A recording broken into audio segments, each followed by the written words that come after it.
In this video, we'll be looking at the process for recording a service user's initial care plan. We'll be using the basic 3-section template that we defined in the care plan structures video earlier. If you haven't watched that video yet, you're strongly encouraged to do so, as familiarity with the definition of the care plan structure that we'll be using here will greatly assist in your understanding of the topics covered in this video. The care plan we'll be creating will be for Eileen Douglas, the service user whose referral we imported in the earlier electronic referrals video. It might be useful for you to review that video too, if you haven't already done so, as some of the data that you'll be seeing in just a moment comes from Eileen's referral. To begin entering details for a new care plan, visit the Care Plan tab of the Service User page and click here. If the service user's organization has more than one available care plan structure, you'll be asked to select the appropriate structure at this time. The dialog used to enter and review care plan details will have one tab for each of the sections that have been defined against the selected care plan structure, plus tabs for outcomes, task sessions, and tasks. Our care plan structure uses a container styled as a group to group together all of the home address fields. The effect of this can be seen here. You can collapse field groups by clicking on their heading. Where links have been defined between the care plan structure and fields from either the service user or their initial referral, data will be pre-filled. For example, here on the Demographics tab, you can see that the service user's name, date of birth, and home address are already populated. And on the Background tab, the links between the care plan structure and the referral format that we set up have enabled information about the service user's living arrangements, mobility, and physical health to be pre-filled from their referral. Links between the initial care plan and the service user record remain active until the care plan has been published. This means that if we make any changes to the data here, the service user record will be updated when we save. Perhaps our care manager becomes aware of a house name that they decide to add to the home address.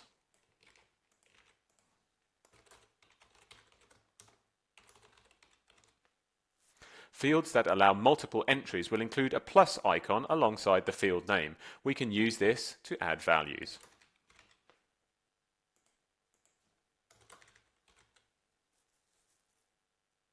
With the data on the Demographics and Background tabs being almost entirely pre-filled, we can turn our attention now to the Care and Support Plan tab.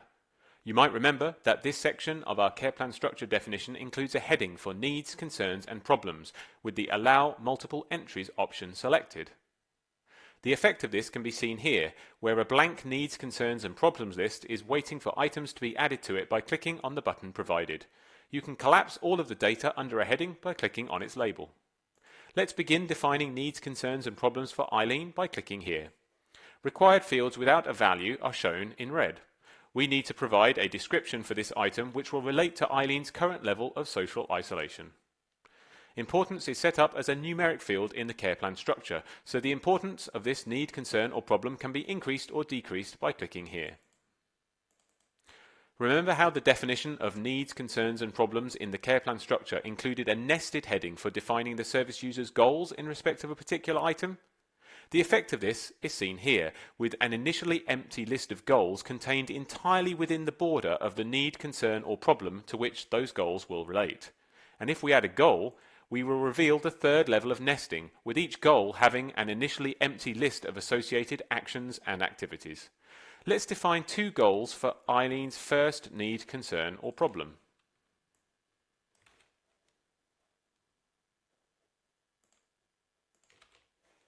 And then add some associated actions and activities for each of these goals.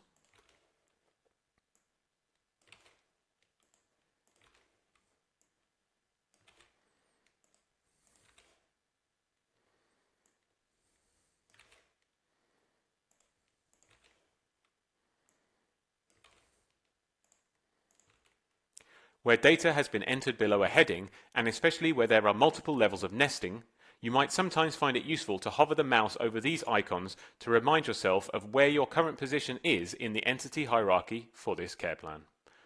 Items under a heading or subheading can be rearranged. To delete an item, including any child data, click on the adjacent cross icon. Let's move on now to the Outcomes tab. Here we see that our service user's outcomes have been pre-populated using the predefined outcomes set up against the relevant care plan structure. We can delete any of these outcomes that do not apply to this particular service user, add additional outcomes, and modify the predefined outcomes as required. Let's add a note against the first of Eileen's 3 outcomes. These outcomes, including any notes that we might choose to enter, will be available to care workers to review from within the Platt mobile app. Existing Platt users may be familiar with the way that events have historically allowed a list of tasks to be defined. This option continues to be provided for service users who do not have a care plan. However, for service users with a care plan set up in Platt, things work a little differently. Rather than defining the list of tasks that need to be carried out directly against scheduled events, care planning tasks are instead associated with sessions. A task session is an abstract entity describing a number of tasks that should ideally be performed at a particular time of day on a particular date. Users familiar with Platt's medications module will know that this is exactly the way that Platt deals with meds as well. Service users have med sessions, which define an ideal date and time for medications to be delivered. Platt will attempt to match a med session to an event that is sufficiently close to the session time for it to be a suitable event for those meds to be delivered. For service users with a care plan set up through Platt, each task session defines an ideal time of day for one or more of their tasks to be completed. For example, there may be a morning session for tasks relating to getting the service user out of bed and provided with breakfast, an afternoon session for domestic tasks, and an evening session for tasks relating to the provision of dinner and bedtime. Once a service user's task sessions, the tasks themselves, and a schedule of events have all been defined, Platt will attempt to match task sessions to the nearest event and will raise alerts if there are no suitable events for the scheduled tasks to be completed. Separating tasks from events in this way makes it easier to manage a service user's care delivery schedule. If you need to reassign, move, or even cancel an event, you can do this safe in the knowledge that the service user's task delivery requirements will continue to be honored as far as it is possible to do so. Platt will automatically reconsider when tasks should be performed, adjusting the matches of task sessions to events, and will raise alerts where the revised schedule no longer allows for all required tasks to be completed. Just as Platt allows you to delegate responsibility for certain med sessions to a third party, for example, when a relative will be visiting the service user, you can identify task sessions that won't be required on a particular day or days because a nominated third party will be carrying out the relevant tasks.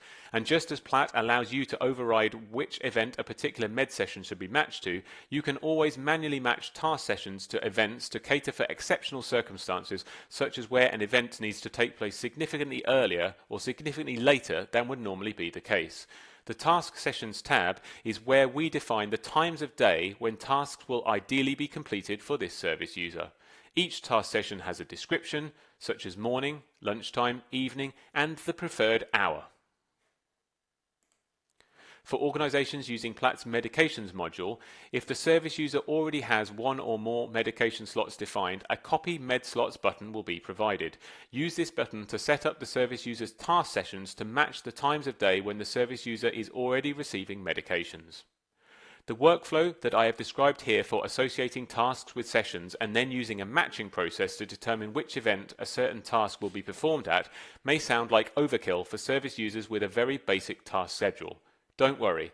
For service users who require exactly the same list of tasks to be performed during every single one of their scheduled events, you don't even need to think about sessions. You'll see in just a minute that all of the tasks for this service user could be set up as an every visit task, entirely avoiding the need for task sessions to be defined. Now that we have specified the ideal times of day for task completion, the final component of Eileen's care plan is the definition of the tasks themselves. Each task required by this service user, whether once a month or several times a day, will require an entry on this tab. Initially, the tab will contain an item for each of the predefined tasks set as default against the selected care plan structure. In our case, there are 4 default task types defined, which we can see summarized here. To modify any of these tasks, we click on the corresponding heading. Having expanded Arrive Safely, we see that, while we are now able to modify some of this task details, the description is shown in grey. This is because Arrive Safely is set as required against the care plan structure. This prevents it from being deleted or given an alternative description against individual care plans, although we can still enter personalised notes as required. Notice that Arrive Safely has another read-only field, against when a value of every visit has been selected for us, and I am prevented from changing this. This is because Arrive Safely is set as mandatory for every visit against the care plan structure. Let's leave Arrive Safely and Leave Safely as they are now and turn our attention to the Tidy Kitchen task. Tidy Kitchen is another of our care plan structure's default predefined tasks. It also has the required option selected, which is why I am unable to change the description. However, this task type does not have mandatory for every visit ticked, which is why I am able to choose a value for its when field. Three options are provided here: every visit, flexi, and use recurrence pattern. We'll talk about flexi tasks in just a minute, but first, let's see what happens when I choose the use recurrence pattern option. Notice how we are provided with several options for defining a recurrence pattern for this task. Just as we are required to do when defining a recurring medication, we're asked to choose which session or sessions this task is relevant to, and then a frequency, whether that be daily, every 2 weeks, the last day of every month, or whatever. Let's say that Eileen's kitchen should be tidied in the morning of every second day. Notice how we're asked to specify a start date when we choose an interval greater than 1. This is necessary because, for example, if the service user's recycling bin needed to be put out every second week, it is important for us to nominate which week the bin will actually be collected. You may remember that earlier, while completing the care and support plan for Eileen, we defined keep the house tidy as an action relevant to Eileen's goal of being able to receive friends and neighbours to visit in her home. This all came back to a need, concern or problem relating to social isolation, so it would make sense for us to recognise the relationship between this task and the retain and develop social interactions outcome.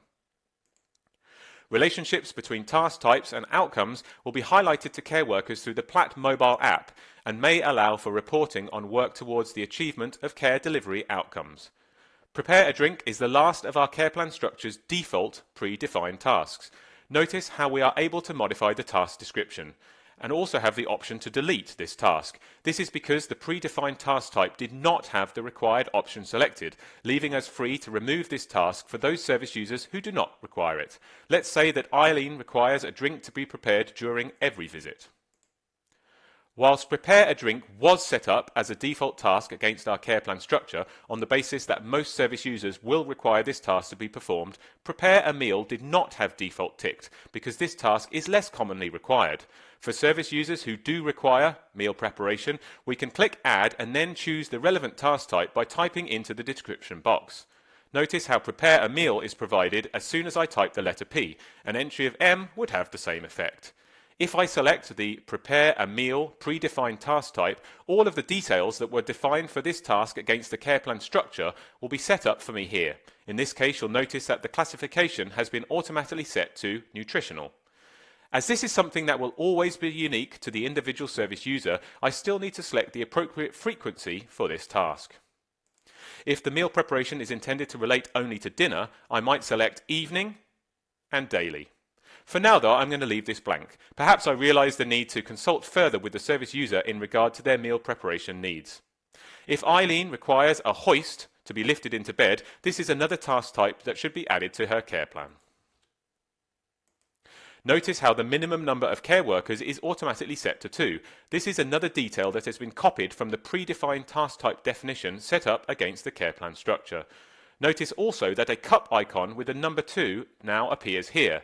We'll be seeing this icon in many other places throughout Platt and in the Platt mobile app to identify tasks that require 2 care workers. If we increase the minimum number of care workers to 3 or any greater value, the 2 will be replaced with a plus. Hoisting into bed is relevant to the evening session and might be classified as personal care and of relevance to the be treated with dignity and respect outcome. Now that we have nominated a task requiring a minimum of 2 care workers to Eileen's evening task session, this will require that any event matched to this session must have at least 2 assigned care workers. If no 2 care worker event is scheduled that falls within the matching window for Eileen's evening task session, that session will remain unmatched. An alert will be raised. Although it is good practice to set up predefined task types for anything that is likely to be relevant to more than one service user, tasks don't have to originate from the care plan structure's predefined task types list.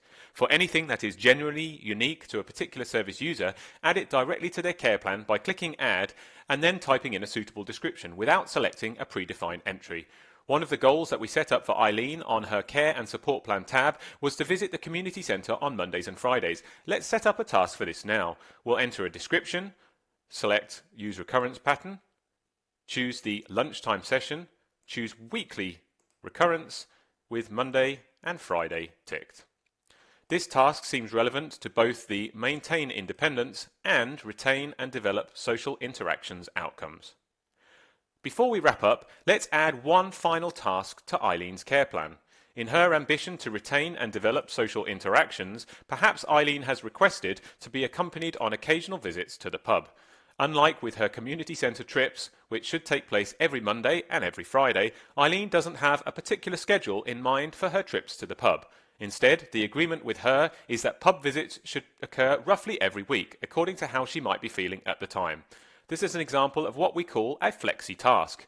Flexi tasks don't have a strict recurrence pattern. Instead, they are defined in terms of a minimum and maximum frequency. Care workers, generally in consultation with the service user, should decide when it would be appropriate to carry out flexi tasks and fit these into the schedule as appropriate.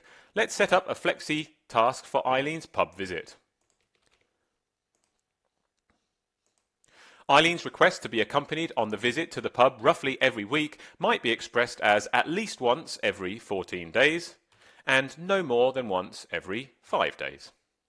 5 days after take to the pub was last completed for this service user, the task will begin to appear as an option against all of the events scheduled for this service user. Her care workers, in consultation with Eileen, will decide when the next pub visit should occur, and when it does, they will tick off the completed task. At no point will this task be an absolute requirement of care delivery. Care workers will always be able to log out of visits whether or not this task has been completed. However, if 14 days pass between one occurrence of this task and the next, an alert will be raised so the office can take any necessary action. One final detail to mention about tasks. When a schedule event, by virtue of its matched task sessions, has more than one task associated with it, the tasks will be presented to the care worker in the order that they appear on this list. Therefore, it would seem sensible for us to move the Leave Safely task to the bottom of the list, so that this will always be the last task that care workers are asked to complete. Eileen's care plan is almost complete. However, looking through her summarised task definitions, we are reminded that we have not yet nominated which of Eileen's sessions the Prepare a Meal task should apply to. If we attempt to publish Eileen's care plan, we will be prevented from doing so. We're going to need to consult with Eileen before completing the definition of her meal preparation task, and we'll need to leave this care plan in draft form until we're able to do this. Let's click Update to save all of the details entered so far. Notice how we're able to save changes to this care plan despite the fact that it contains incomplete information. Back on Eileen's Care Plan tab, we see an entry in her care plans list with the status of draft and the dates and times when this care plan was first created and last updated. Because this care plan has not yet been published, it can be edited or even deleted. While we're here, let's take a quick look in the context menu for Eileen, where we find an assessment form option. Assessment form is provided as an option from this menu if the service user currently has a draft care plan. Selecting this option will download an OpenOffice document containing all of the information so far entered or pre-filled for this draft care plan. You might remember that in the earlier care plan structures video, I described how you could customize a template for your care plan structure and then upload this against the relevant organization's available care plan structures list. If you have done this, the document that will be downloaded when selecting the assessment form option will be based upon that personalized template. Otherwise, a generic template will be used. Perhaps you'll use the downloaded document for completing Eileen's care plan offline. Later, the contents of the completed document could be imported into Platt, providing you with an alternative to using the website for data entry. Let's assume that we've now had an opportunity to discuss Eileen's meal preparation requirements with her and are now ready to complete her draft care plan. To do this, we'll click Edit, go to the Tasks tab, expand Prepare a Meal, and choose the appropriate sessions. The care plan can now be published. As our care plan structure is still in experimental mode, a warning will be presented. We're reminded that care plans should really only be published while the care plan structure is in experimental mode if this is being done for evaluation purposes. When publishing a care plan, we're required to specify its effective date. The date that you choose here is critical, as it will determine the first date on which this service user's care planning task will be scheduled, and therefore also the first date that alarms will be raised for unmatched or incomplete tasks. It will also determine when this care plan will become available to care workers for viewing through the Platt mobile app. The effective date that you choose cannot have already passed. Let's say that this care plan should become effective at midnight on Monday. Task sessions will be scheduled from the selected date and onwards until either a revised care plan is published or an end date is recorded. We'll look at actual task sessions and the matching of these to scheduled events in the next video. In another future video, we'll take a look at the process for making revisions to a service user's initial care plan.